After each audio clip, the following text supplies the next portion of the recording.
Take a look at your hands. Look at the way your thumb moves, the texture of your skin. For thousands of years, we've been told a lie. We were told that we are human, as if that's a singular thing, as if we were always the only ones here. But the truth is much darker. Once upon a time, we weren't alone.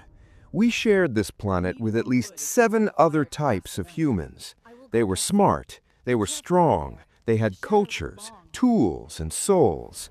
And then, they vanished. One by one, they blinked out of existence, leaving us, Homo sapiens, as the sole survivors.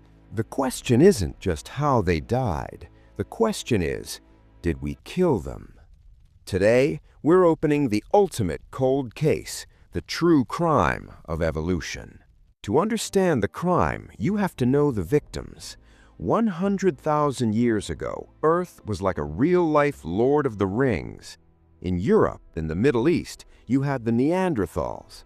They weren't the dumb brutes movies portray. They had brains larger than ours. They buried their dead with flowers, and they were built like tanks. They were the ultimate survivalists of the Ice Age. Then, in the shadows of Asia, lived the Denisovans. We barely knew they existed until a few years ago, when a single finger bone revealed a massive, mysterious lineage.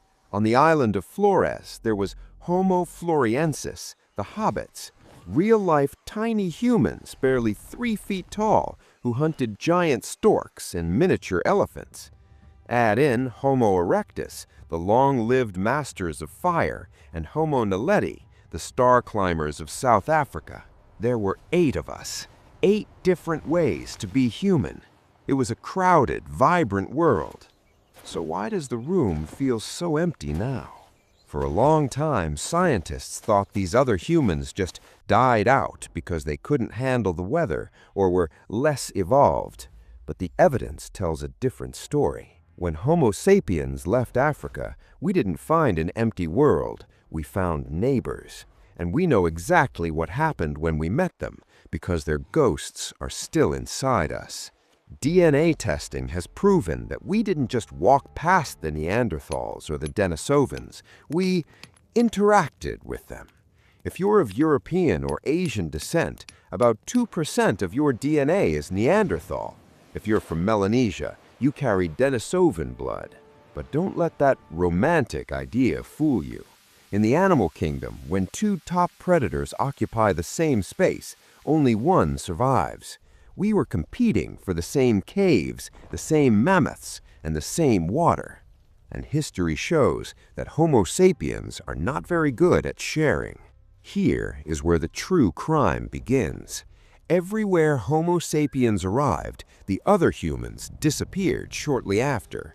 We arrived in Europe, the Neanderthals vanished. We pushed into Southeast Asia, the Hobbits went extinct. We reached the Far East, Homo erectus finally fell after 2 million years of survival. Was it an intentional Great Purge?